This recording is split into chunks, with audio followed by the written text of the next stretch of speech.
Well, we all know that the industrial might of Uncle Sam was a great factor in the victory of World War II. But getting the arms, the armament, and the men to the battle zones was a big problem. We took off from Sacramento shortly after New Year's, 1942, and headed for Alaska up the inland route, that is up what is now roughly called the Alcan Highway route. We arrived in Edmonton, Alberta, after stopping a short while at Spokane, Washington for our winter gear. And on January 16th, we left Edmonton for the purpose of flying 1,000 miles northwest to Whitehorse, Yukon Territory. Just before leaving Edmonton, the co-pilots were called together, and we were advised that we did not have aeronautical maps which extended north of Edmonton. But also in the gathering that evening were several bush pilots from the Canadian Territory, and they presented us with pencil sketches drawn on 8.5 by 11 sheets of paper, indicating in the upper left-hand corner Whitehorse, in the lower right-hand corner Edmonton, 1,000 miles in between with a river here and there and a lake. They assured us that we couldn't possibly miss it. We took off in the morning of January 16th. We got a late start because we had to wait about 4 hours before we got the weather report by telegraph from Whitehorse as to what the weather conditions were there. And as we took off, probably around 11 o'clock, we only had about maybe 3 or 4 good daylight hours left at that time of the year. Everything went well for our 3 planes. We were flying in a flight of 3 B-26s. We had full crews, we had full complements of emergency rations and the like, which turned out to be a godsend for us. As we got towards the border between British Columbia and Yukon Territory, we ran into snow and ice and sleet, and it was getting dark, and we were running out of gas. This flight would have run us to the limit of our range, which is about, at that time, with the load we had, about 6.5 hours. It was decided, in view of the emergency conditions, the pilots decided amongst themselves to put our 3 planes down in crash landing order in a high valley, roughly about 5,000 feet above sea level, in the foothills of the Canadian Rockies. This was accomplished in the waning light, and it was practically a matter of feeling our way down all the way.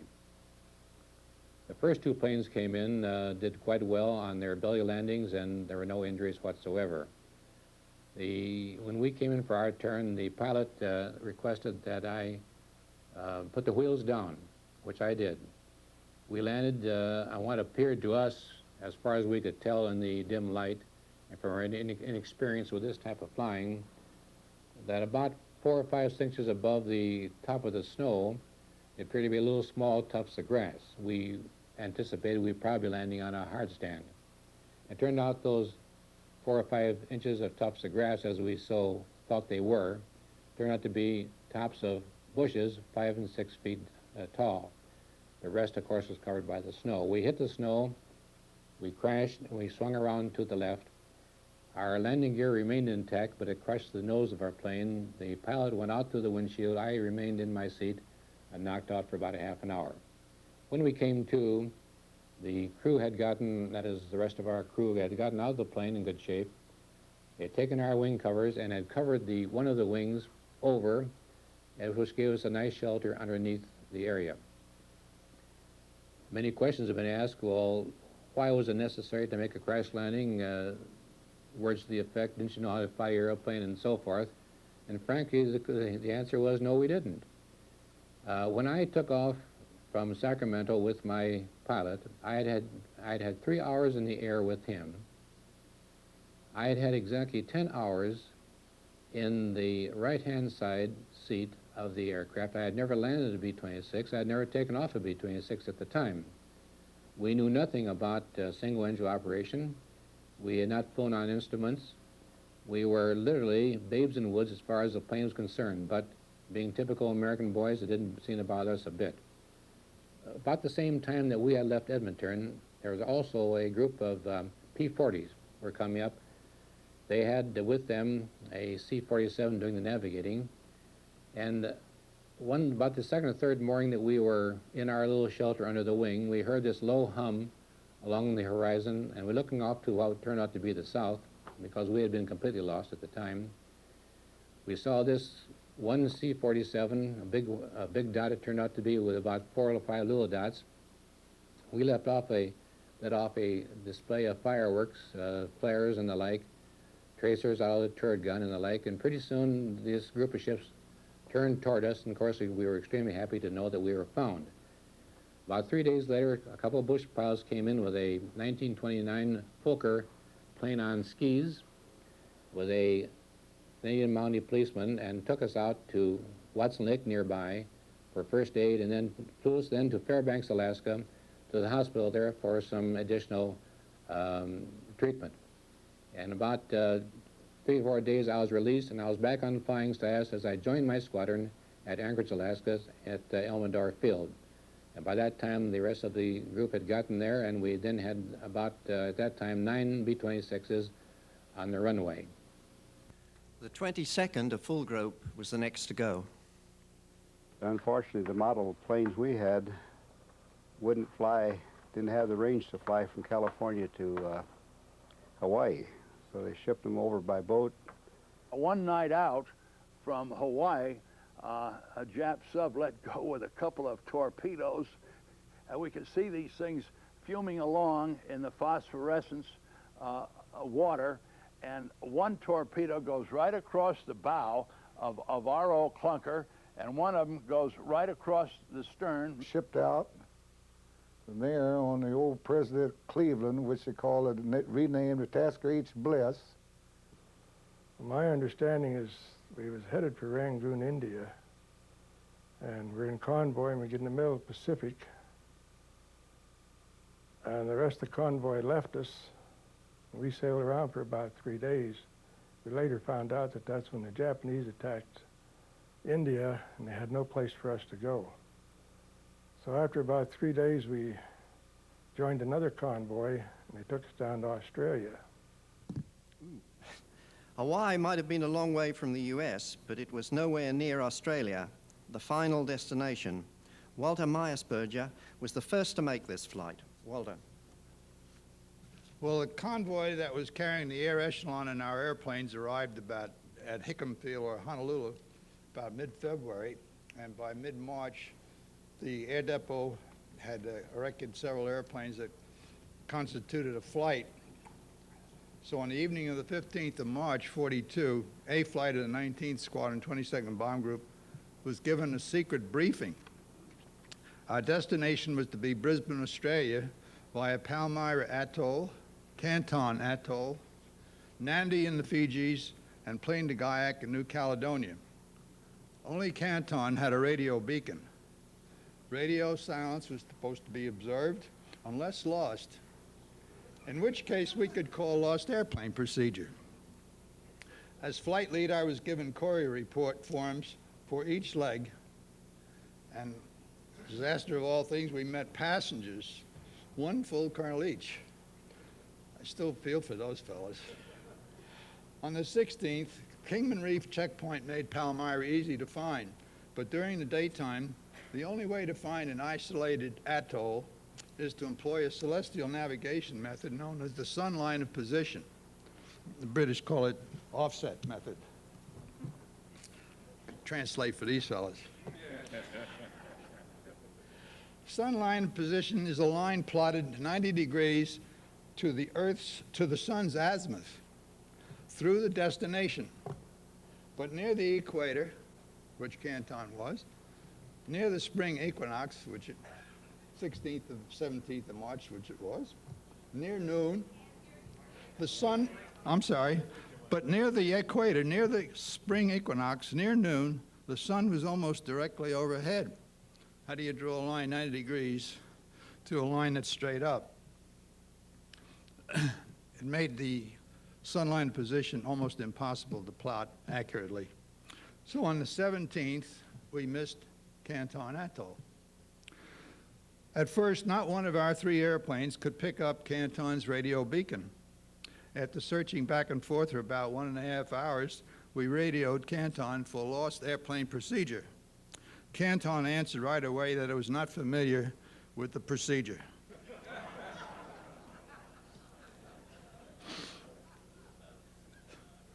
I then started a square search pattern.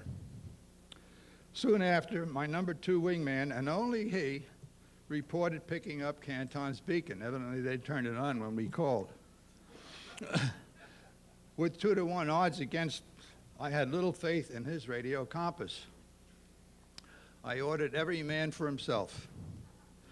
That way, number 2 could follow his radio compass, number 3 could follow him or me, and I was going to follow the search pattern, so it's the navigator's last resort of finding the atoll. When number 2 reported that he had Canton in sight, I asked for his heading and his exact time over the atoll. With this information, my navigator soon gave me a new heading, which brought my number 3 and me to the atoll 2.25 hours overdue. Crossing the international date line on the 18th, it was the 19th when we first became guests of the Anzacs in Nandee. Plain de Gaillac was located on the 20th in light rain. An American engineering company had just built this dirt strip and were our hosts. Because patriotic Vichy French controlled the communications, we could get no weather information. So, leaving number 2 behind because he had a flat tire, 3 and I flew down to Tantuta Airfield in Noumea, the island's capital, on the 21st, and the U.S. convoy had recently invaded, and that's what it was, and became our hosts. On the 22nd of March, my number 3 and I landed at Archer Field, Brisbane. No one en route had ever before seen a B-26. On the 28th, a flight arrived at Garbutt Field, Townsville. A boy of 9 saw us arrive and park in the woods opposite his home. He became a friend, later an airline pilot, and is now Dr. Rod Cardell, Queensland's flight surgeon. Too bad we can't check him out in the B-26.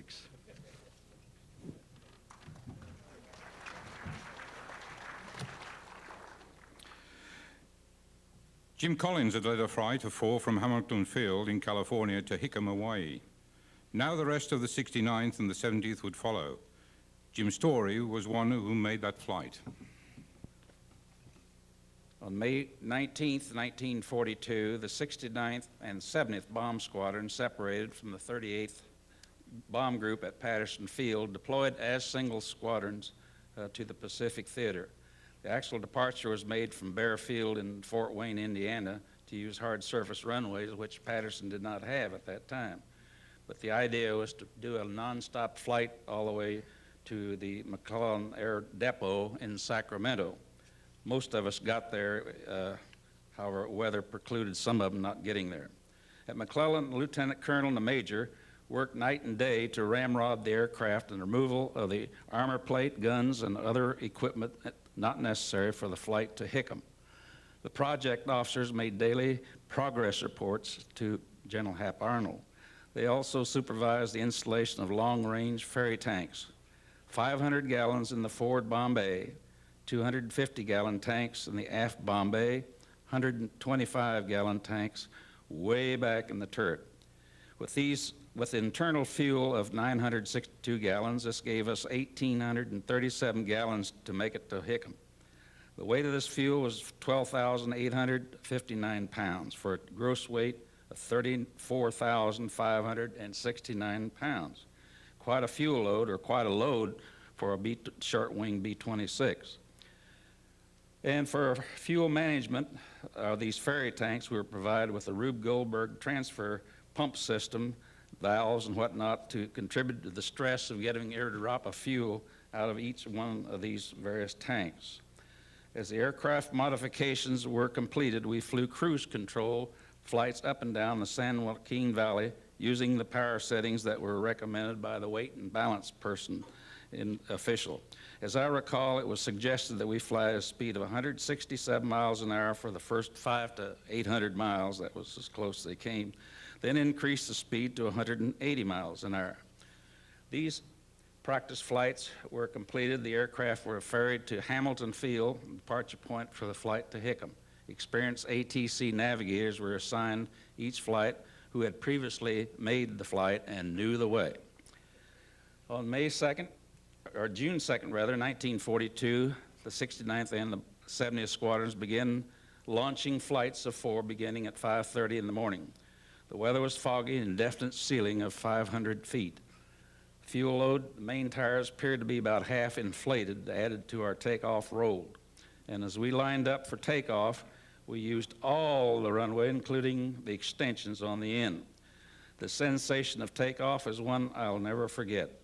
It appeared we would never get liftoff speed, but fortunately we did, as we struggled in the air and cleaned up the aircraft before entering to the overcast.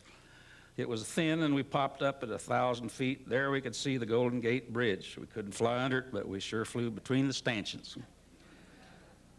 In a flight of 4, in my flight of 4, 2 aborted due to maintenance problem, and the other 2 of us went on as planned. As I recall, we flew at an estimated altitude of 6,000 feet with our power settings as recommended. However, it was soon evident that it was too slow for our initial weight. As the aircraft continued to mush, we increased power to maintain altitude and the speed. The attitude of the aircraft was such that we could forget about the autopilot. Our fuel consumption ran higher than planned, and our flight progressed, and we became concerned that we had sufficient fuel to make it to Hickam. We were briefed at Hamilton, if someone went down en route, don't try to be a hero. Don't try to help. You might not make it either. So that was the way it was. Beyond the point of no return, it was also evident to the other flights that were ahead of us that they had enough fuel for the flight. One of the 69th Squadrons announced on the air that he was low on fuel and he wouldn't make it. But I'll keep going as long as I can. Somebody chirped up and said, "What other choice do you have?"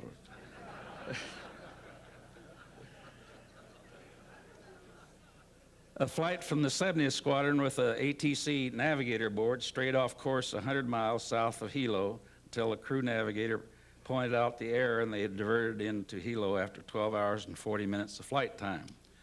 From May 22nd to June 10th, both squadrons ferried 26 Marauders from California to Hickam Field without a single mishap. However, we arrived in Hawaii with less than 20 minutes of fuel. All 13 of our squadron made it, and all 13 of the 70th Squadron make it. It has never been done before, and it's never been done since. On September the 6th, 1942, Colonel Charles T. Phillips and Major Grover Brown left the United States on the first B-26 to go to England. They were to coordinate the establishment of bases for Marauder operations, which the 319th Group, following hard on their heels, would use. But things didn't happen that way. See, Presque Isle, Maine was our jumping off point in the United States. And we took off, I believe it was the 6th of September of 1942. We were the first B-26 to fly that route, or any route for that matter, to England. One half of one squadron followed us into England, and they had a hell of a time, lost 2 or 3 airplanes in very bad weather. Our next leg was to Goose Bay, Labrador. It was in September we began to run into bad weather. Spent one night in Goose Bay, Labrador, and we were briefed to leave Goose Bay and go to Greenland, to what was known then as Bluey West 1, which was about the only airport in Greenland, if I remember correctly at that time. We were given a film of how we would get into that airport, which is quite unique. It was down in the fjords, and when we approached the southern tip of Greenland, we were supposed to pick out this fjord and make a right turn, right turn, and end up headed for the airport. And they told us we would not be able to make any turns, and so we wrote down and memorized each turn we were supposed to make as the film progressed. Several days later, the weather cleared, supposedly, and we took off from Goose Bay and made it to Greenland. We got into BW1. I won't go into that, but anyone who ever went into BW1, it was a real experience. You had to fly 21 miles down a fjord with mountains up to around anywhere from 1,500, probably about 2,000 feet. And you landed on a runway that was a steel mat that was, the elevation at the top of the runway was 80 feet above sea level, and the mat ran down into the water, and you landed uphill, and when you left, you took off downhill. So I guess we spent about 3 weeks in Greenland, and that was fairly enjoyable until... Walked on the glacier, we climbed up in the mountains, we hunted rabbits, snowshoe rabbits, and we fished in the streams, and we sat up there at night and listened to the icebergs break off and start. We got ready to take off from Greenland. The route had been accommodating C-47s on their flights back and forth to England, and they had a weather service which was graded. The weather's good for inexperienced pilots unfamiliar with the route, and that was number one. And number two, experienced pilots unfamiliar with the route, and then experienced pilots familiar with the route. We finally got out of Greenland and flew over the Greenland's icy mountains, which I remember very well on a clear day with the sun out. It was a beautiful flight, and we went to Iceland. We stayed in Reykjavik, which we had some of the best food we'd had so far, a very good station. Saw our first combat there, and we saw a Focke-Wulf Courier get attacked by P-39s and P-40s over Reykjavik. They shot the aircraft down. We're there about 2 days, and we were briefed to go to Stornoway, Scotland, which was our destination in England. And we were briefed by a British weather officer who told us at the end of his briefing, which I didn't think was very clear, fellas, you have a sporting chance. When we left Reykjavik, we ran into real bad weather. We went down on the deck and got in a real tight formation, and we came into right over Stornoway and then checked on out and south to Prestwick. When we got to Prestwick, it was socked in. We did some training in England, but by and large, we were waiting for some kind of orders to begin operations or whatever. And we did get our orders to fly down to St. Ebel, which is on the tip of south tip of England. But on November the 22nd, November the 12th, the invasion of North Africa was in progress, and we were told we were to leave. We were to leave from Norwich to go to St. Eval on Land's End to make our dash down to Oran, down in North Africa. I was picked to fly the left wing of the group commander, Lieutenant Colonel Rutherford, who was a West Pointer, and his right wing was being flown by Captain Frank Tuttle, who was the squadron commander of my squadron. So here I was, a kind of a neophyte pilot on the left wing with the group commander leading the flight to go to St. Ebel for the preparation to leave for North Africa. About 6 to 8 minutes after we got off and on our climb out, we ran into fog. There are a lot of other ships moving down to St. Ebel. It was a disastrous day. We got off course. My radio operator, Mr. Leahy from Chicago, told me we were off course, and it appeared to him that we were over the coast of France. I had plotted the night before all of the radio stations along our route and the time that they would broadcast, and I had an excellent radio operator in Robert Leahy. It was outstanding. And I would give him a kilocycle or a millicycle, and he would plot it in, turn it on, and we'd get the beam, I'd get my fix, and I'd just plot it. It was just like walking down a road. There was a break in the overcast, and Rutherford took us down below the overcast, and we popped out at about 1,500 feet, looking right at a flak battery of guns, German guns, and they had been tracking us all of the time. Headed inland. We flew down, and in checking the records, we went fairly close to the outskirts of Paris. We had run into an awful lot of rain and bad weather. We fooled around over there. I would say I kind of lost track of time in that area because I was looking at went up and told the pilot, Craddock again, I said, look at where the cars are on the road. We're in France. It was still hard for him to believe that we were in France. And the cars were going down the wrong side of the road. All of a sudden, we saw an awful lot of military movements. Colonel Rutherford and broke to the right, which was right over the right over the flak barriers and right over land, and took Captain Tuttle with him. When I saw what was happening, I broke left, got down on the water, and went sailing out toward Hershey and Guernsey, which are two little islands out there.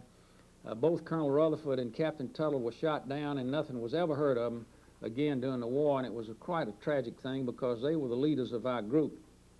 I was able to, we had some damage, but I started back across the channel. We'd been lost and gathering around for quite a while, and so it was raining. And when I got back to the, I always remember it, the cliffs of Dover, so to speak, we were down on the water level, flying the deck because of the weather, and we had fuel warning lights came on, and so I didn't know whether to climb up and bail out or to try to make shore. So we finally made shore and found a sugar beet field and landed the B-26 in the sugar beet field, tore down a fence, and I had put the gear down because I thought it would help some of the shock. We knocked the nose gear off, ended up in a 4-foot ditch, and we got out of it okay. That particular day, as I understand it, we sent out 12 aircraft. We lost 3 crews, we lost 5 airplanes, and only 2 of those airplanes landed at the same base. In the meantime, the rest of the aircraft that were in our group that had made it to the St. Elmo Point had gone into North Africa on D-Day, or the day after D-Day, to Oran, to an airport named Tafarui. They had landed there safely, and I believe 19 airplanes finally got there out of a group of 64 that left the United States a month or so before. But more men and more planes got to the European theatre of operations and the Mediterranean theatre of operations via the southern route. They gave us our secret orders, and we all assumed that we were going to Africa because that's where the fighting was at that time. And after we got out of the continental limits of the United States, we opened our orders to see where we was going, and lo and behold, we were going to the United Kingdom, which is England. By the southern route through Brazil, Natal, Africa, then up to Marrakech in Africa. We checked the airplane out, didn't like the mags. There was something about the oil pressure that was bothering us. So we thought we ought to have a chance to test fly this airplane before we took this rather substantial overwater flight to Ascension Island. And we were told in no uncertain terms that we were just trying to avoid combat and to get the show on the road. We did. When we had passed the point of no return by about 5 minutes, the right engine quit. An hour and a half later, we had gotten the fuel down to the point where the airplane was about as light as it was going to be. We'd thrown everything out of the airplane to lighten it, got rid of our clothes, the radios, just about everything that was movable, and we made up our minds that we were going to go in. So the pilot and I both shoved the seat in the airplane back as far as we could get it, braced ourselves, and he looked at me and said, "Shall we do it now?" And I said, "We better do it." So this is a hard decision, but we picked out a wave and flew right into it. The tail dragged, and that, of course, pitched the nose right into the next wave, and it crashed. Finally, on the 4th day, some C-47s came by at about 500 feet. They saw us, and they tried to drop supplies to us, waved at us, and this lifted our morale considerably, and we really needed it by that time. And we saw this amphibious plane fly over. It was obviously a United States Navy plane. And we waved at him, but he wouldn't come down because the waves were about 5 or 10 feet in height. He wasn't about to land. So pretty soon he left, and our spirits went down again. And here comes a destroyer, and it goes by, waving at us. And finally, we thought nobody was going to pick us up. And the destroyer was escorting a light cruiser, the USS Marblehead, which sent out a motor whaleboat, hauled us in, and took us into the cruiser. And after spending a couple of weeks in Marrakesh, until they had enough people formed up, why, we took off for England, and we couldn't fly over Spain or Portugal because of their neutrality. They gave us a very limited amount of ammunition. Of course, we were in range of the German fighters at that time. And we had ATC navigators. They'd forced them on us, and the one in my airplane was scared to death of the B-26. My own navigator had to move over to the airplane on my right wing, and they were flying loose formation with us. And I'm really glad that he was there, because we flew and flew and flew. We were really getting low on fuel, and there was an undercast. And this guy was taking sunshots, and I kept saying, I bet we've overshot the Land's End in England. He said, no, keep flying. Well, finally, I looked over, and my navigator and the nose of the other airplane was pointing backwards, so I just turned around and followed him. And he was outstanding navigator, Ed Williams. And we went on down, we found Land's End, and our engines, many planes, they were sputtering when they started to taxi in at Land's End, so it was a close call. And of course, some came by a more luxurious method. We boarded the Queen Mary on September the 27th, 1942. And then we rammed a escort vessel and sank it. I had a porthole, and I looked out the porthole, and I saw one half of a ship going by, sinking. I went across the Atlantic Ocean on a ship. It was the Queen Elizabeth, and we got over there in 5 days. We didn't fly over, and we went by convoy, and if I remember right, it took us 14 days. It was back when there was a lot of submarines, and the convoys a lot of them were getting sunk, and you just zigzagged all the way across. I was in a 50 Liberty ship convoy heading for Casablanca. After I landed in Casablanca Christmas Eve, 1942. We stayed there, a couple of weeks, I guess, waiting for transportation, and rode 4.5 days on a 40 and 8 train, and joined the rest of the outfit at Talergma. By this time, getting there had become almost routine. The Mediterranean was becoming our pond.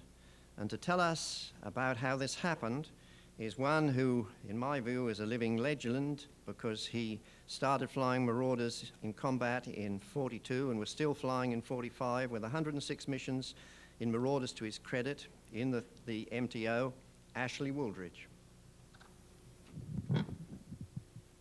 In spring of 42, they had designated 3 groups to go to the Mediterranean, do the bombing there, the 319th, the 17th, and the 320th. And in July, latter part of July, 42, the 320th was formed, or the 319th was formed at Barksdale Field. And then by September, middle of September, we started moving overseas with very little training. Going to North Atlantic, and you heard Jabbo Craddock and some of them mentioning their thrills, and of course they were into getting some more thrills later on low-level skip bombing and the like. We went by way of the North Atlantic and England. We lost a group commander in England. Went into Africa flew into Africa from Senegal on November the 14th, went first into Tafarui. Moved on up to Talergma. We had no equipment, no training, sleeping under the airplane, putting gas in the B-26. Our crews weren't with it, ground crews, putting fuel in out of 5-gallon tanks. Major Jones, in the audience, was acting commander. He was a Tokyo man with Doolittle. he was the acting commander and ran the first, four missions. And on the evening of the 3rd of December, Colonel Agee joined us, and on December the 4th, Major Jones invited him to go as his co-pilot on a mission out of Bizerti, and they got shot down. So we lost another group commander. And we've moved from there up into Talergma, about 2,500 feet south of Constantine, mud. There again, sleep pup tents. Sometimes you couldn't get the airplane off. We were still flying low level and skip bombing on ships. And that is an experience. What did somebody say? Combat is where you meet yourself and find out what's there. Well, I'll tell you, that winter, we had a lot of meetings, but the 17th joined us at Talergma, 17th Bomb Group, flew their first mission on the 30th of December, 1942. And they had an ordnance site. We had nothing but the D8 site. They were fully equipped and could go into operation medium altitude. We still flew skip bombing missions chiefly through January into February, and then the 319th we got at first 17 ships into North Africa out of the group off the North Atlantic coming across and down, and then we had a few more. We got some from the 320th and some crews, but we got down to 5 ships, and so we were pulled back to re-equip. The 320th Bomb Group got over there in January, February. They were down at Oran, and by March they moved up to Montesquieu, which was east of Talergma, and went into operations at medium altitude. Now, after a few missions there, their commander, Colonel Sluman, led the 17th Group into combat, and their commander, Colonel Fordyce, was killed on a taking off at Montesquieu. Just a few missions they'd flown. So their commander had to be replaced.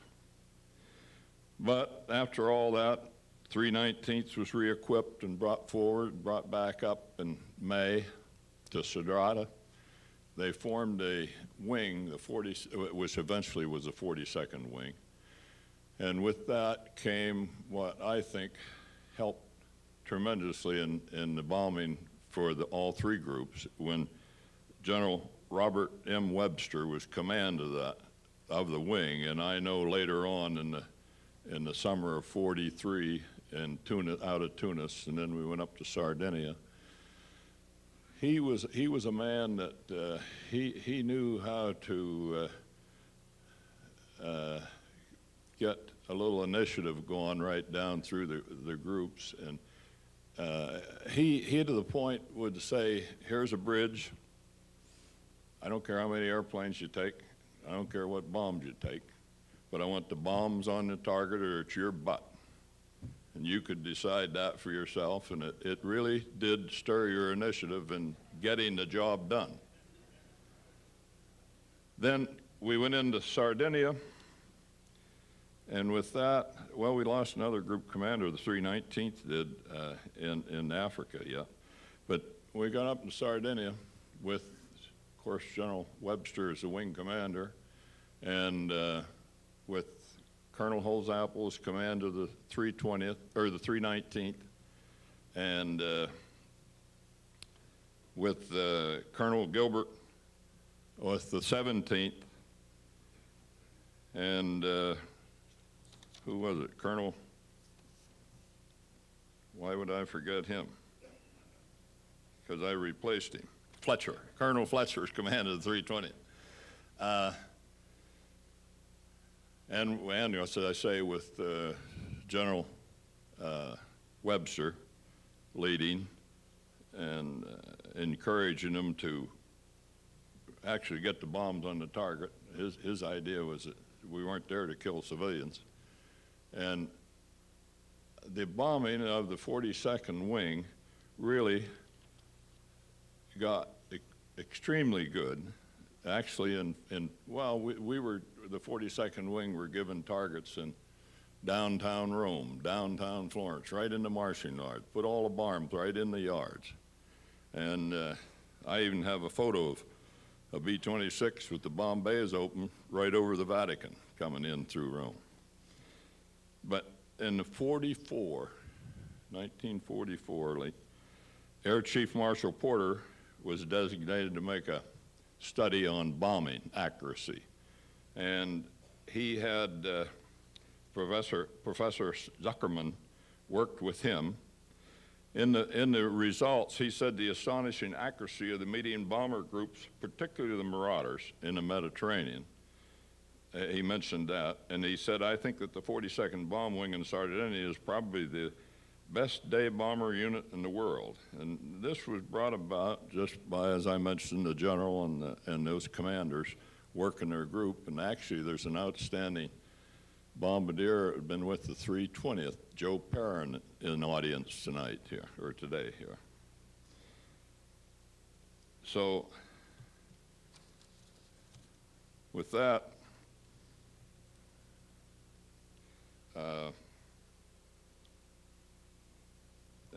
and our last, along with that, with the last invasion we had out of the southern France, why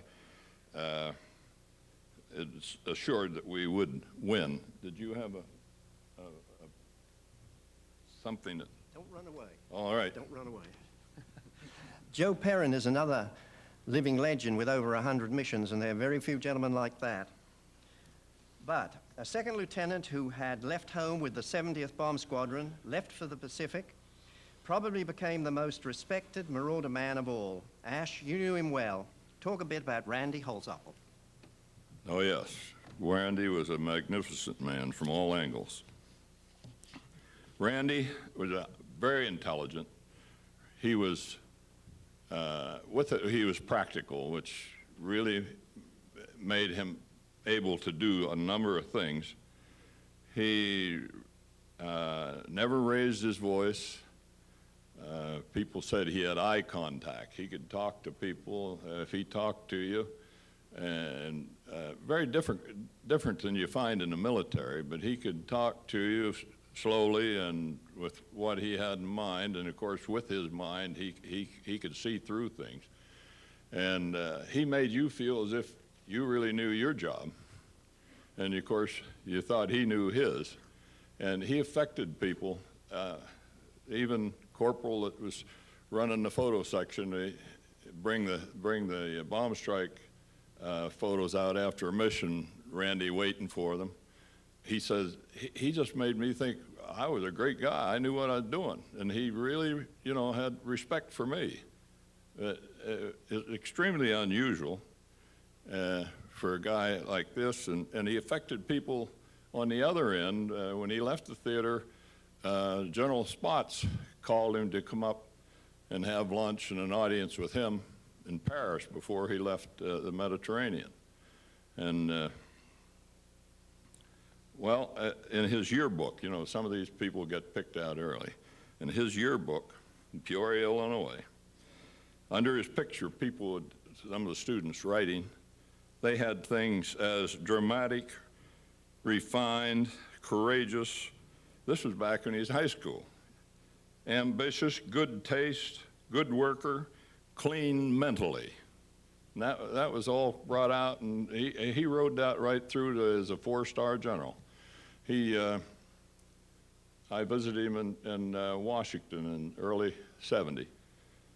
Going down the hall in his home, the closet door was open. There were 4 big stars hanging out, and I said, Randy, you ought to keep that door closed. It scares me. And he tapped me on the shoulder. He said, you know something, Ash?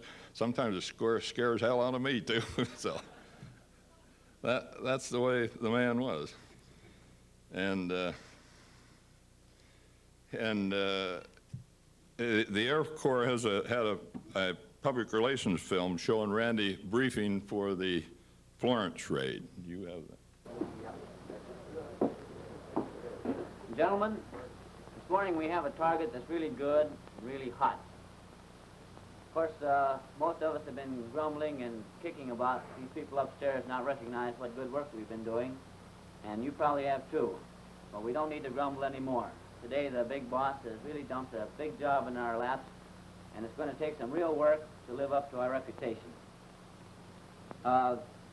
This reputation, of course, we've been able to build up over the past several months really carries a lot of responsibility with it. And today, we've got a target that's going to take the best that every one of us have. The target for today is the marshalling yards at Florence. We've been hitting targets around Florence for a long time, but we haven't actually hit in the city itself because approximately 10% of the world's art treasures are located right here in Florence. And so we've got to be very careful. However, Florence is really a rail hub for all of the traffic that comes down into the beachhead area. You can see that the rail lines lead over from the Balkans through Florence. They come from France down through Florence. They come down into Rome. It really is the hub of all the rail supplies which come down to the casino front and the Anzio beachhead. And so we've got to go in there today, and we've got to smash the rail yards in Florence in order to relieve this pressure for these boys in the foxholes over at Anzio. Now, before the intelligence officer takes over, I want to show you some of these pictures of our previous bombings to show you that this is the standard that we've got to come up to today. This work that is so important over in Florence. Remember this job on Alici? Every bomb in the target area. Remember the Ostiense yards at Rome? Every bomb right in there. You remember the Arezzo raid. Remember the bridge at Fano. Remember the bridge at Bar. That's the kind of work you men can do, and that's the kind of work you've got to do today. With Randy, his inventiveness came one thing that was brought about by necessity, and that was when we took 6 ships off abreast and landed 6 ships abreast, even at dark. And this was brought about, as I say, by necessity. Is that the targets we gotten too far, and we with taking off and landing 6 ships abreast, we could go 100 miles further. And in the boot of Italy, 100 miles meant a great deal. Was he running those films?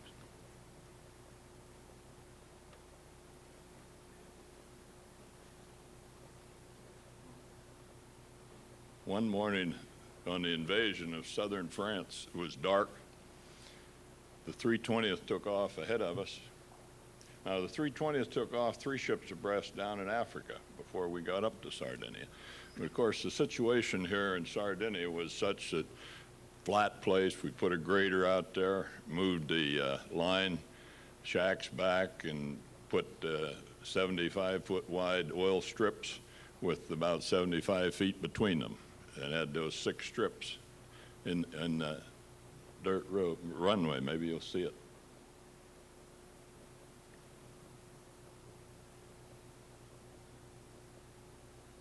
But we took off over 100 times this way, even had axles would get crystallized and the wheel come off, which would pull a plane sideways. As long as you stayed abreast, you're all right, because those type of accidents were cleared without any trouble.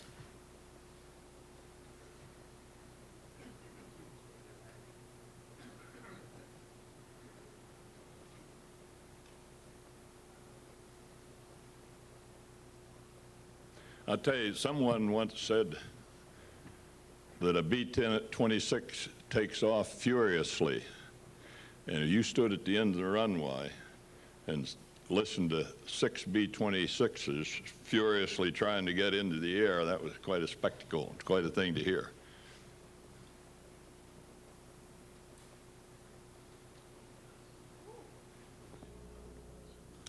I have better still pictures than that. It doesn't show them scattered out so much.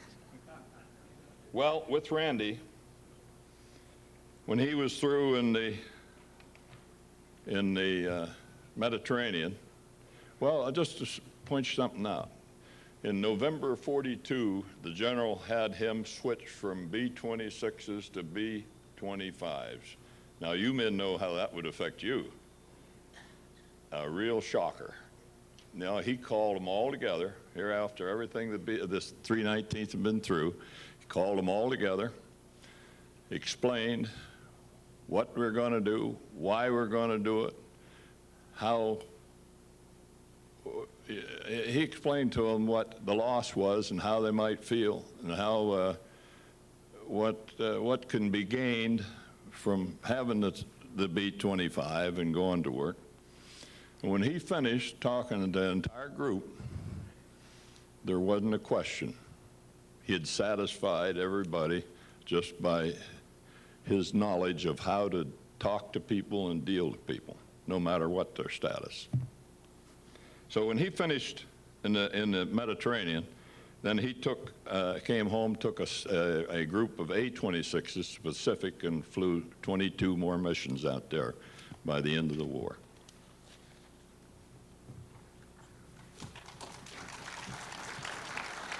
I guess that. He's bigger than I am. When Ash Woolridge became group commander and moved to France, his group became a part of the 1st Tactical Air Force. Also in the 1st was a Free French group that flew Marauders.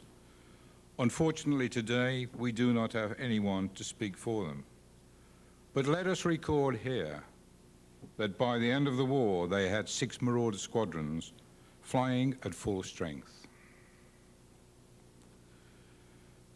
Their participation in the air war against Germany started in North Africa, continued up through Italy, through southern France and into Germany. And for an air force fighting for quite a while over its own land, this must have been quite an experience. French crews were trained in the United States. They went through some of your training schools. Their proficiency, their courage, and their results were extremely good, bearing in mind that they were taking your principles into operation.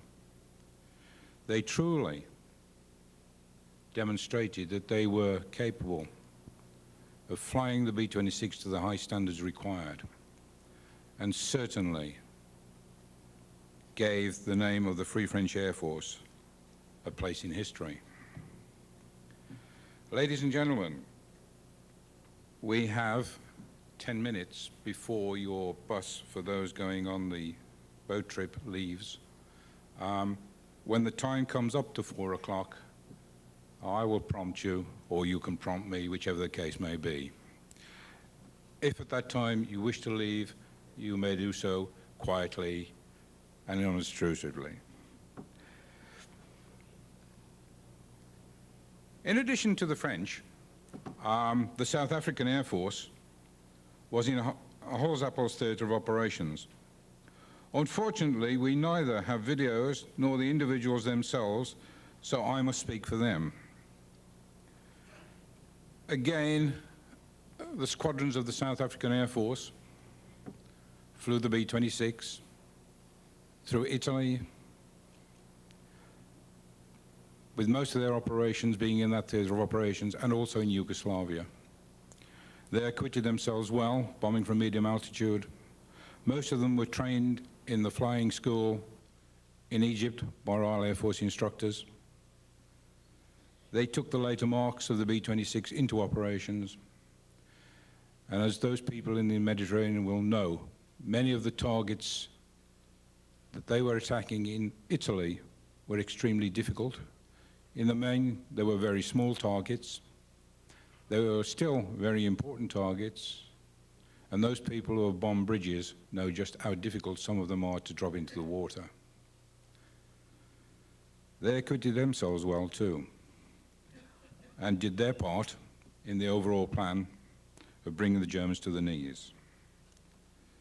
But to speak for the Balkan Air Force, 39 Squadron, we have Frank Duran. Frank, will you step up, please? Just about reach. This reminds me of that lovely week we had in Baltimore a few years ago. In fact, when we were going there, my wife said to me, have I got to spend 7 days listening about aeroplanes? And I said, yes, but she did find some lovely museums and art galleries, so she was quite happy. She's bearing up very well today, I think. There were but two Royal Air Force Baltimore Marauder squadrons, fortunate enough to fly the Marauders during the Second World War, 39 and 14, of whom you heard a little earlier in the proceedings. Number 39 were part of 254 wing of the Balkan Air Force, together with 25 Squadron of the South African Air Force, also Marauders, and numbers 28 and 132 squadrons of the Italian Air Force, the latter flying Martin Baltimores. We shared an airfield set on the beach below the village of Campo Marino, south of Termoli on the Adriatic coast. Our crews were a mix of men from Great Britain, Australia, New Zealand, Canada, Rhodesia, and South Africa. Some with experience on heavy night bombers, others on medium bombers, some on maritime strike aircraft, and some with operational experience going back to 1939, others straight from the training schools for South Africa.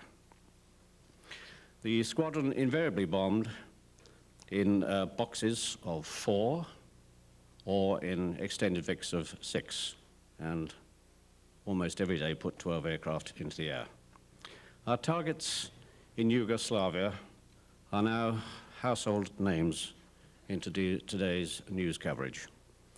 Attacks were directed against the German army, who in the latter part of 44 and until V-Day were busily engaged in fending off attacks from General Tito's men and a number of other Yugoslav partisan groups, and at the same time attempting an orderly retreat towards Austria. So we went for the Wehrmacht, their equipment and their lines of communication and retreat.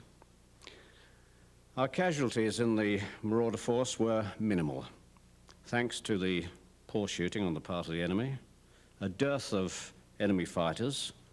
I think the 9th kept most of them busy over France. Thank you. And fine aircraft defensive equipment. Our greatest fear was bailing out over Yugoslavia. Crash landing was not really an option amongst the mountain goats. Where falling into German hands was the least of our worries. The alternative reception parties consisted of numerous groups of unfriendly and aggressive partisans who could not agree amongst themselves, let alone foreigners from the skies. Quite clearly, matters have not changed a great deal in that part of the world. We did have a gunner who, we were all armed with 38 revolvers, but we had a gunner who used to carry about 4 or 5 revolvers with him and a large knife. Can't imagine what he expected to do, but I'm sure his mother and father had prevented him from playing cowboys and Indians when he was a lad. After the war was over, I met a senior German Luftwaffe officer in Klagenfurt in Austria who had commanded a wing of fighters in our sector of operations. When I asked him why he had not adopted a more aggressive attitude to our incursions, his reply was that he had the greatest respect for the Marauder and its defensive capability, and also added that he could see which way the wind was blowing. And he was now very happy indeed to be in a position to talk to me on the subject. And now it's with great pleasure, and not with a little humility, that we in 39 Squadron join with our comrades and friends here in this dedication of the archives of a superb aeroplane, and at the same time remembering the many gallants who can't be with us today.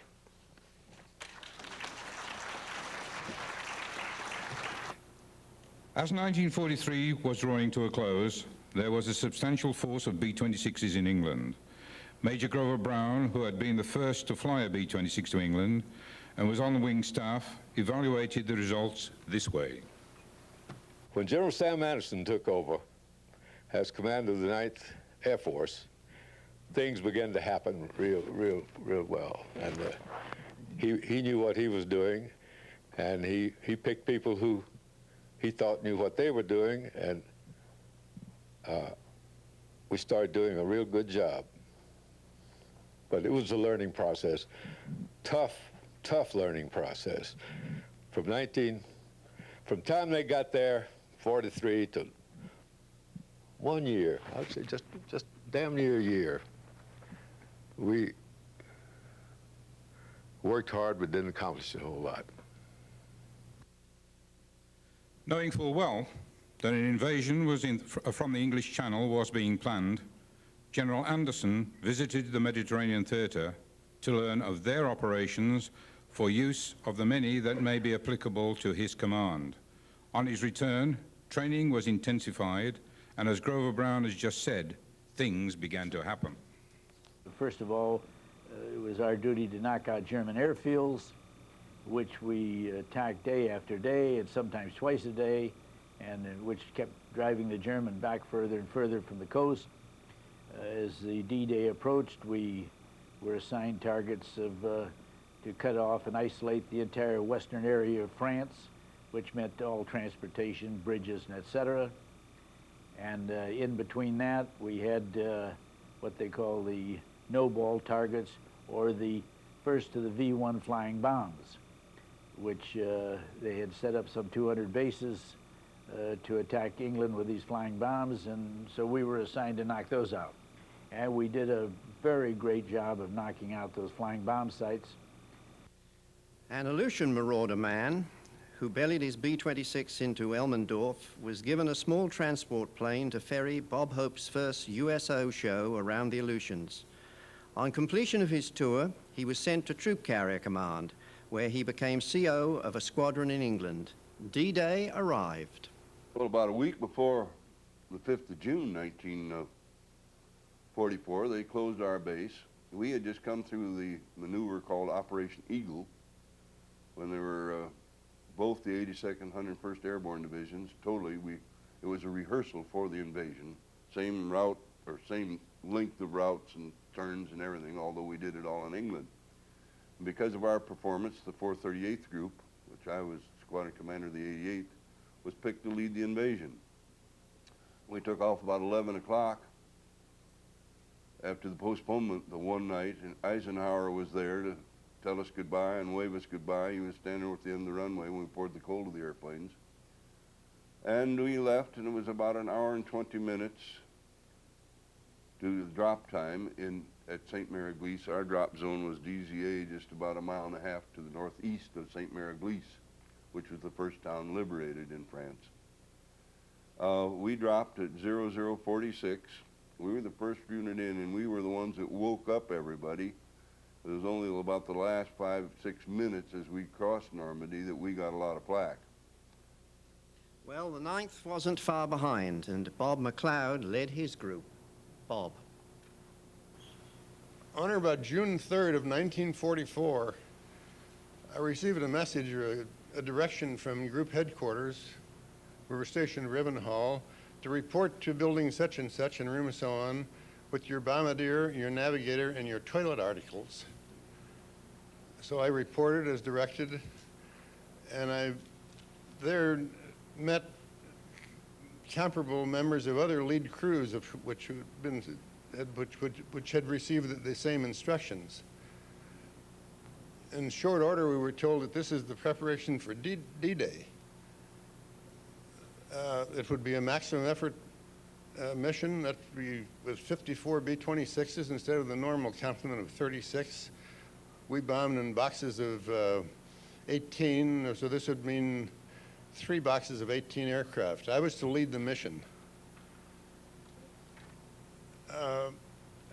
We were told, or I was told, I guess, that our bombs should be, we were scheduled to drop our bombs at 6:24 in the morning of D-Day, which was 6 minutes before the first ground troops were scheduled to come ashore at 6:30. One of the first things I noticed in the room was a large sandbox. It portrayed the Cherbourg Peninsula quite accurately, and it turned out to be a great training aid. Down at about the bottom of the Cherbourg Peninsula was the Utah Beach. Our target was a gun emplacement on Utah Beach. Utah Beach being the westernmost of the 5 Normandy invasion beaches, the others being, well, Omaha and Sword and Juneau and Gold, I think. Seeing that sandbox, though, made me think something else. That was the first time in all our missions, we'd flown like I think 40 missions prior to that in this group, that we had a sandbox and it was never used again. So if you stop and think about it, that's going to tell you how important this mission was. We were also sequestered there. This was, like I say, the 3rd of June. We planned to be there about 3 days. We were sequestered, and if you hear the news lately, you understand about sequestering. That's what they do with the O.J. Simpson jurors. Only ours wasn't the same way because we had no conjugal visits. So they say it's maybe tough all over. Nevertheless, we had a great opportunity to study what we had to do and prepare for it for the next 3 or 4 days, whatever it might be. As you will remember, the invasion date was postponed 24 hours on account of weather. Target identification was often a problem with B-26s at medium altitude if the target was not, say, a marshalling yard or a bridge, but ours was a gun emplacement and easily camouflaged. At any rate, we proceeded in this manner, studying and sequestered, as I said, and we were under armed guard all the time. No one allowed in or out of the room, and we were in there all the time except when we'd go to a dining hall to eat. Then we were not allowed to make any attempts to communicate with any of the other people who might see us. Strictly still carrying on the secrecy of D-Day, which is now coming, which we'd all anticipated for the previous year. This went on until about 2 o'clock in the morning of June 6th, when we were then transported to the regular briefing room where the routine missions were briefed. Thereupon, we found all of the rest of the crews that were going to participate, and the gunners, the whole bit. There they got a typical briefing, you know, the target and route in and route out, bomb load. We had that day 16 250-pound bombs, and the weather and so on. Weather which was iffy that day. Near the end of that briefing, however, we had a most unusual visitor. This is about 3 o'clock in the morning, in the form of General Sam Anderson, who you heard about a little bit already.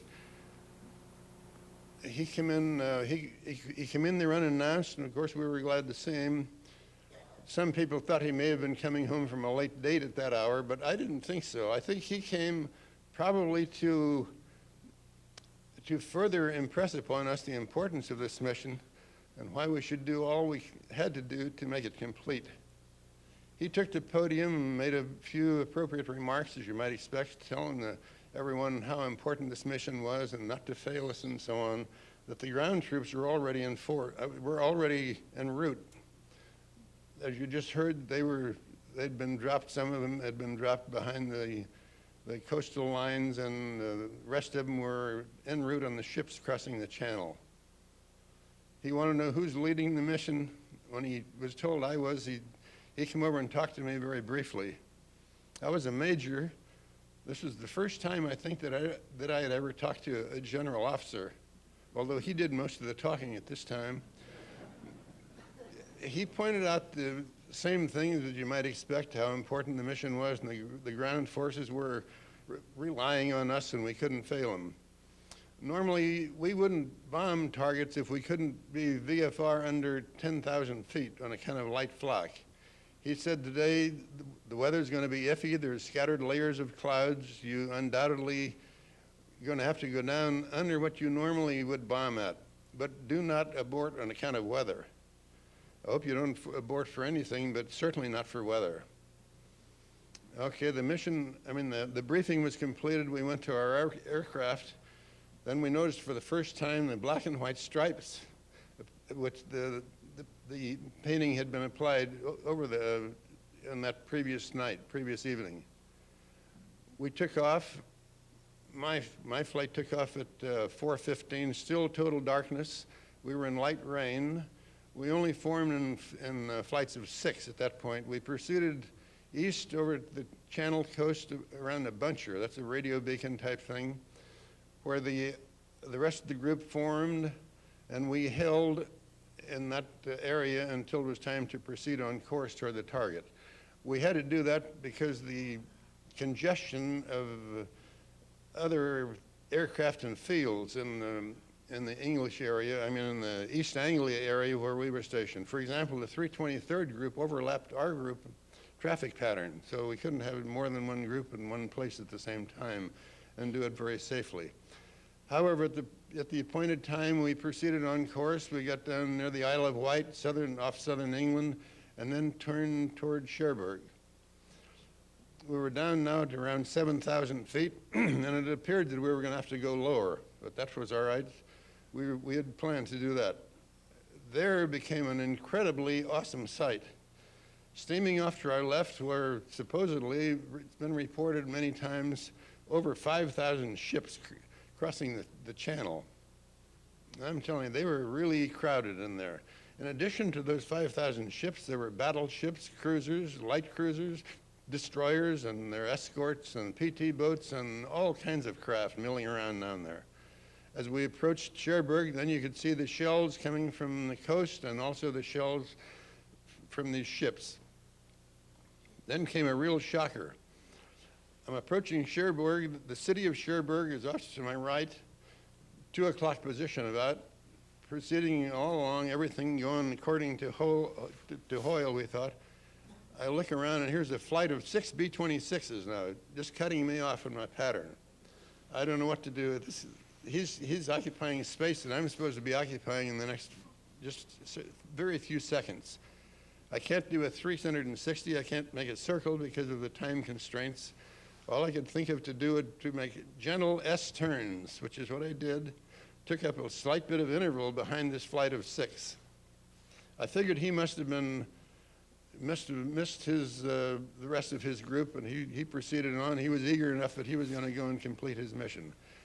His initial point on the bomb run and so on must have been nearly the same as ours, because I followed him right down the bomb run.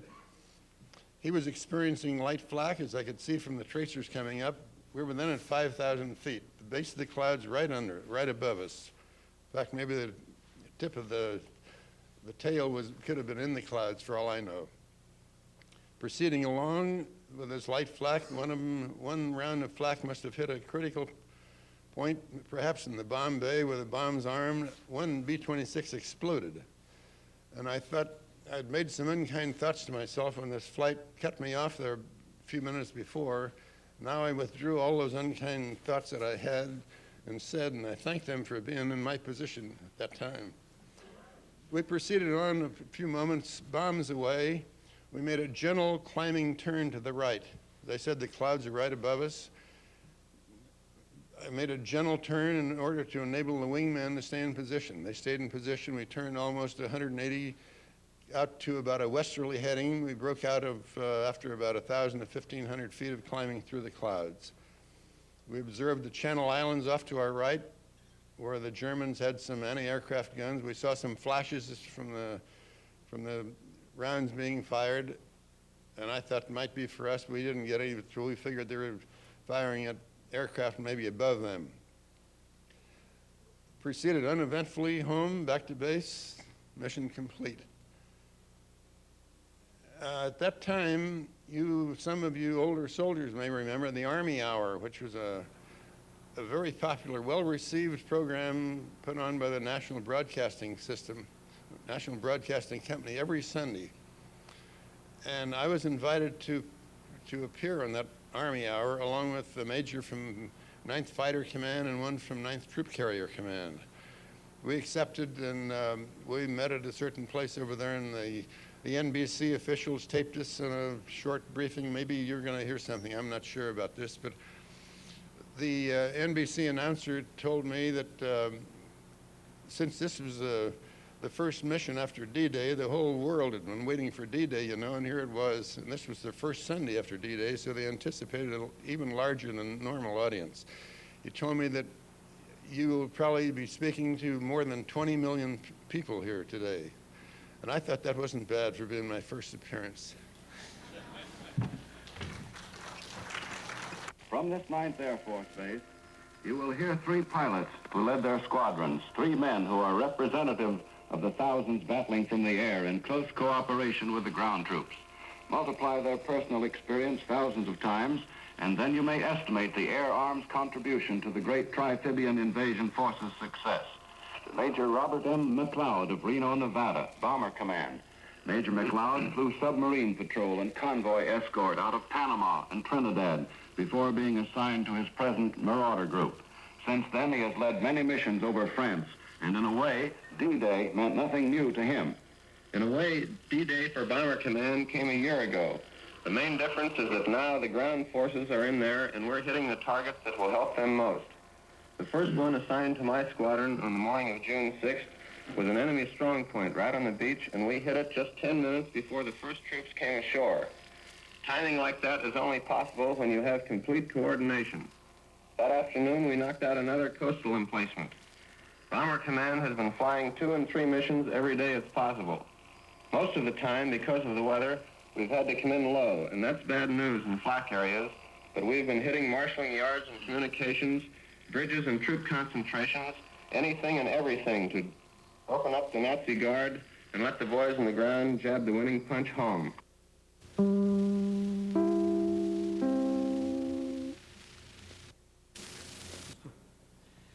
D-Day was not the end, but when Allied soldiers were securely in place on the continent, it assured the end. At the outset of our program today, we promised the Marauder story. What we have shown covers a bit of that story, very briefly, yet it has taken us over 5 hours. If we were to finish, it might take another 5 hours. With apologies for what is left out, we have but 2 more things to cover today. I'm sure the second one will warrant your applause. You've been here a long time, but be sure that you see this ending. But first, our bird was abused throughout its history, but this next episode was perhaps the most painful abuse of all. You may be inclined to hiss and boo at his presentation, but just remember that he was in the military and only following orders. John Egan. I took movies to document some of the things we were ordered to do. I had a 16-millimeter movie camera that I took overseas with me. And it so happens that that movie camera took exactly the same film magazine that our gun cameras took. We didn't have the gun cameras, but the fighters did. And Ab Zemke happened to land his P-47 at our base one day. I got some more film. Anyway, there's a picture that I'm sure that some of you would like to see again and again. This may be the last time you'll ever see that picture. That's a B-26, the 322nd Bomb Group coming back from an actual mission over Nazi Germany. And I noticed that one of those was missing, one of our aircraft was missing. And if we knew what day it was, Trevor Allen could probably tell us what happened.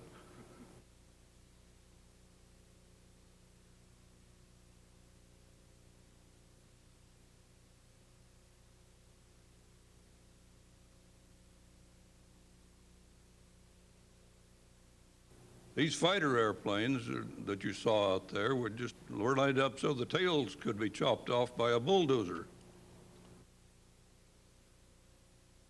These are some of the sights we saw when we came back, got to Kitzingen. This is at Kitzingen Air Base in Germany. Some of them are a little difficult to see, and maybe that's a good thing.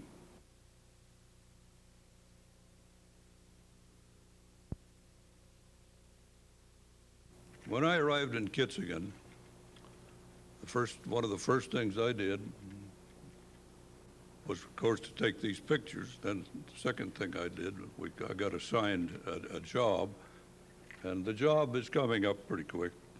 You will notice that some of the aircraft, these magnificent B-26s that we have and that we have flown, that I flew, that a lot of you have flown, were being destroyed.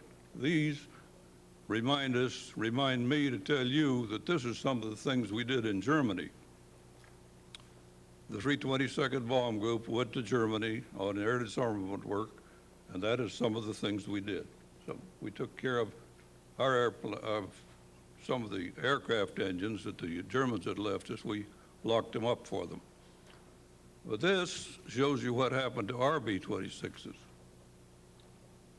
And I'm sure that a lot of you won't like to see these pictures. However, we know what happened to them. We at Kitzingen and at Landsberg, Germany, another group of B-26s was also destroyed. At Landsberg, we're told that they put packs of dynamite, taped them on each wing root, and touched them off. In Germany, they told me that they just put 4 pounds in each wheel well, 4 pounds in the cockpit, wrapped a primer cord around the wing and touched them off. That's what happened to our aircraft.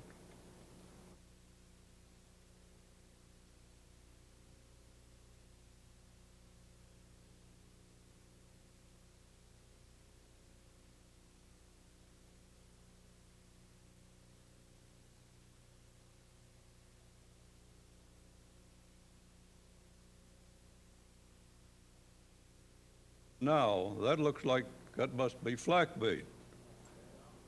Flak bait. Flak bait has become a symbol, although it was not in my particular squadron. It was in the 449th Squadron of the 322nd Bomb Group, and it has become a symbol of all the B-26s. I hope that with you, we can say that we all mourn the passing of the B-26 and hope it lives on forever.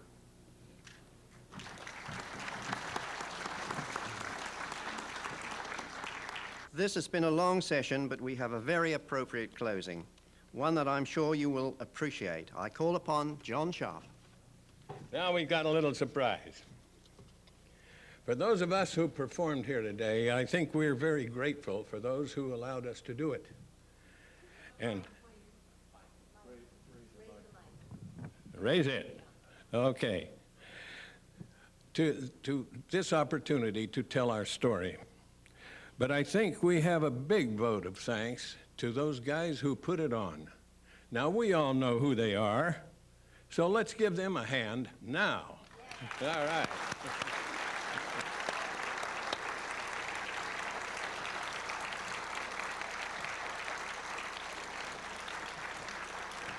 Okay. How about that?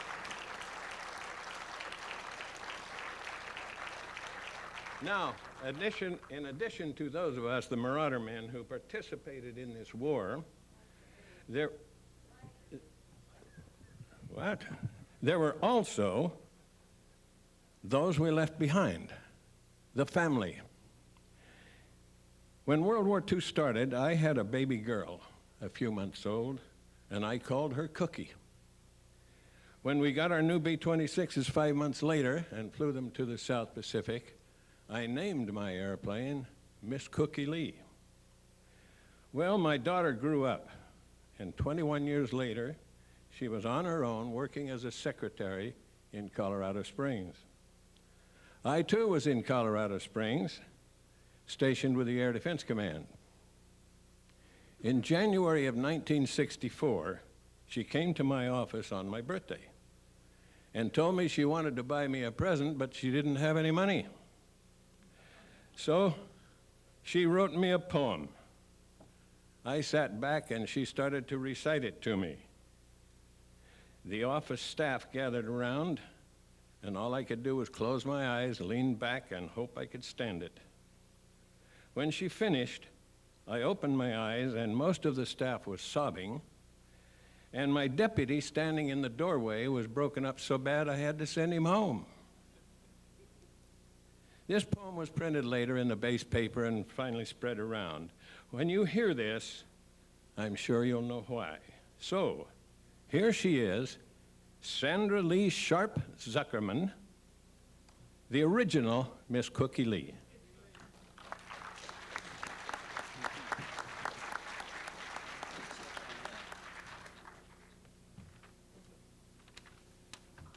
Thank you, Daddy.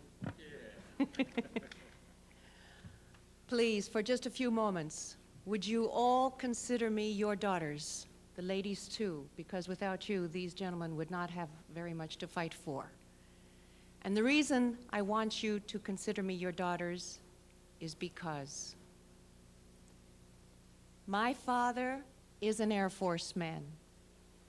And now I've learned to see how this life gives as well as takes and what it's meant to me. Yes, I have had a treasured life that's shown me how to grow. I'd never change it, though before this wasn't always so. Forever moving, never still, from place to different place. Our homes have numbered many, each address, a town, or base. I still recall my father's way, those times when he'd come back to kiss my mom, then boldly state we're transferred, start to pack. Sometimes this was a hateful blow, and times my heart would cry. My friends, I'd have to let them know. My dearest friends, goodbye. I used to leave a hidden thing, a pin, a strand of hair, for though were we forever gone, a bit of me stayed there. When I was small, I never knew or cared just what he did, or why he'd sometimes hold me tight and say, "You're worth it, kid." I knew, of course, my dad flew planes, when most kids' dads did not. I also knew, with sad resign, planes kept him gone a lot. I watched how Mom would worry if his flight was overdue, but yet each time I knew he'd come and bring a gift or two. And what a dazzling sight he gave this small, adoring daughter, dressed tall in blue and silver. And I'd brag, "This is my father." My Air Force dad has taught me much. His gift to me is rare. My friends are many races. My home is everywhere. I know now that our country's great and that our lives are free because my dad's an Air Force man and means the world to me.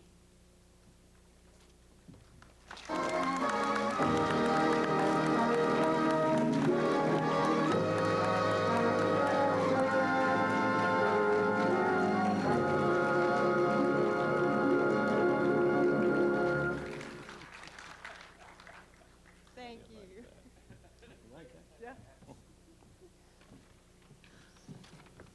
I'm wondering if we could call Dean Williams and Dr. Akers up, please. We have a special thing. I wrote this 31 years ago as a gift, and it has enjoyed modest fame. And now we have the original framed in silver. This is the original which hung on my dad's walls in the den for all these years.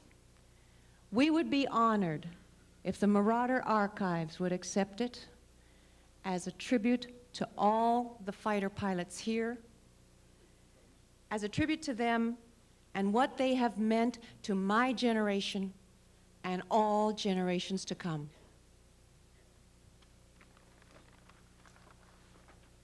My father is an Air Force man.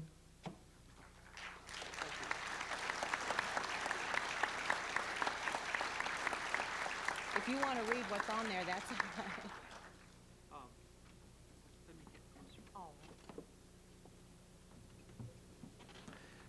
I think Stan is out trying to get buses together so you can get home. So he left it. One of the nice things about being the dean is you always have an excellent opportunity to get somebody like Stan who does all the work and then stand up at the end of the day and share the credit with him.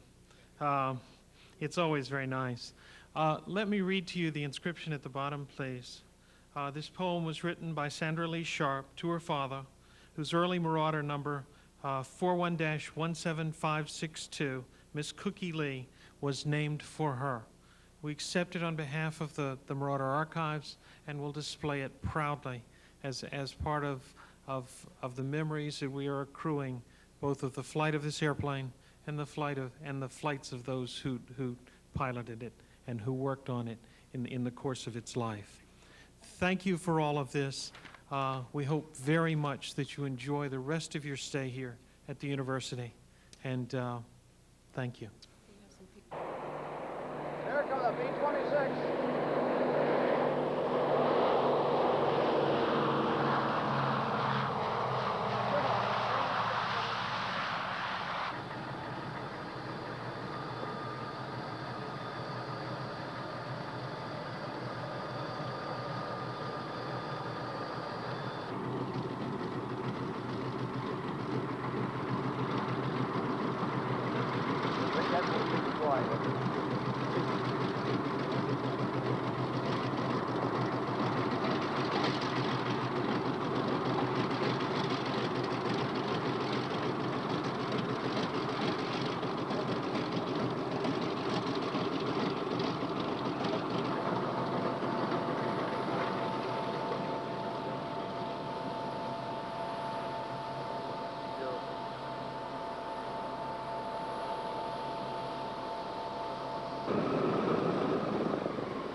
The B-26 production was moving along pretty rapidly.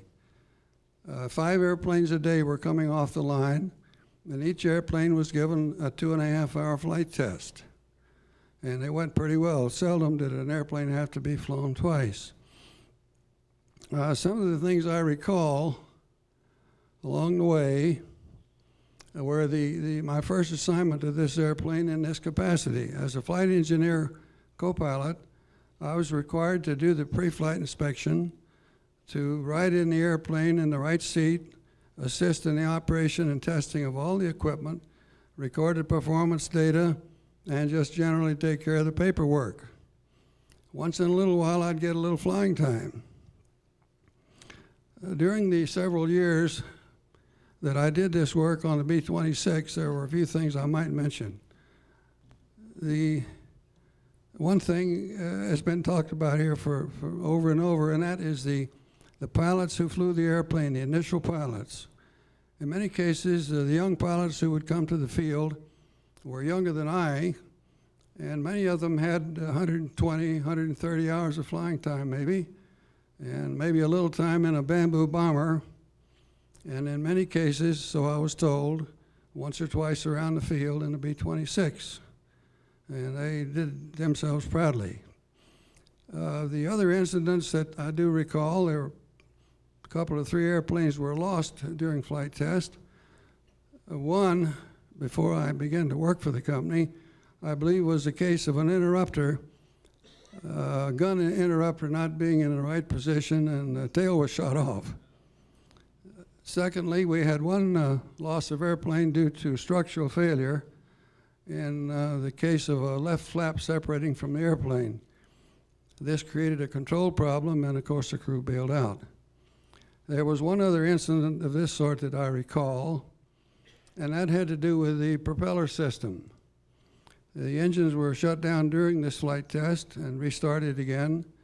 And in this case, when the propeller was feathered, the blades didn't stop at the 88-degree feather position. They continued on around, and that put the propeller in a so-called reverse pitch position. Again, a control problem developed, and the crew bailed out. I believe there were 5,119 B-26s built, of which 3,500 were built in Baltimore. The balance were built in Omaha, and they were the C models. Engineering-wise, 2 projects I participated in, and one was the use of a JM-1 airplane, which was the Navy version of the B-26, as a flying test bed for the Westinghouse jet engines. The first engine was the 19B, a small engine, 1,350 pounds thrust. It was mounted in the rear end of the fuselage, and the exhaust stack of the engine was right out through the tail cone. A little bit later, along came a bigger engine, the 24C. It was a 4,000-pound thrust engine, and it couldn't fit in the fuselage, so it was mounted in a pod and carried on the left side of the fuselage back toward the tail. I am told that this 4,000-pound thrust engine would fly the B-26 past the C-47 with both propellers feathered. That was a long time ago, but don't quote me.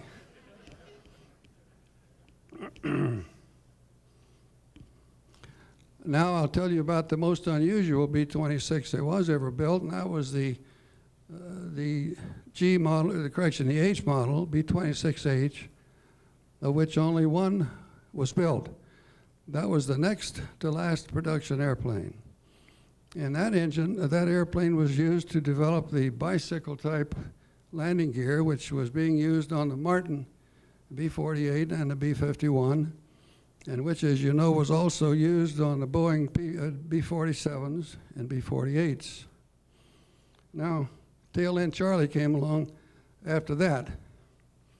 Now, my script has one more line for me to say, but before I say that one line, I want to make a personal observation. This great airplane, this B-26, opened the door for me to a 52-year flying career, which ended in January of '92 when I retired from Pan American World Airways. My small contribution in this big project, which so many great people designed and built this airplane, and in particular to you folks who flew the thing with such skill and determination during combat. Now back to my last line. The stump jumper, which is what the B-26H was called, made about 15 or so test flights at the Martin plant, and it was then flown to Wright-Patterson for further testing. I had one other relationship with the B-26.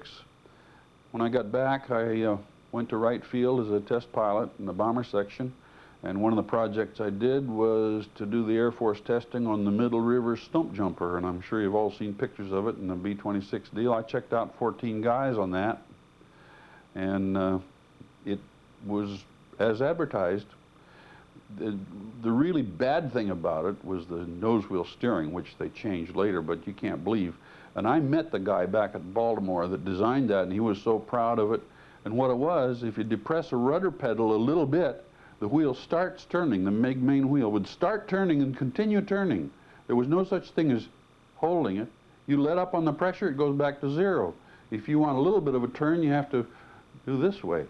And the brake, he got the idea from a hayrick. I always call it a hayrick brake, and he told me he got the idea. A great big lever coming out of the floor with a ratchet on it, and this is how you put on the brakes, and both of them at one time.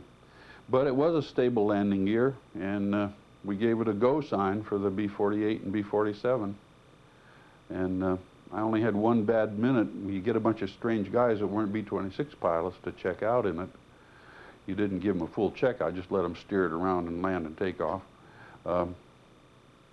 If you remember, the elevator trim is on the side of the console, and it's got nice white marks for each degree, and it has 5 degrees and 10 degrees, and it has a 0 in the middle. Well, we took off the ground one day, and of course I'm sitting on the right, and peer around here, 0 trim, and we took off, and God, the airplane just was going up like, ended up with both the guy that's getting checked out and me both stiff-armed the wheel to hold the nose from going over the top. I got around there and got the trim down. The 10 on the nose down 10, or nose up 10, looks just like the 0 with another mark. So if you ever get a chance to fly another B-26, be sure it's not 10 degrees nose up trim instead of 0. Well, ladies and gentlemen, we're going to break there for the obvious reasons. You have 15 minutes to do what you want to do, but be back for our finale. I should tell you that buses will leave here at regular intervals to take you back, so don't fret about that. But be back here at 3 for the exciting finale. Thank you.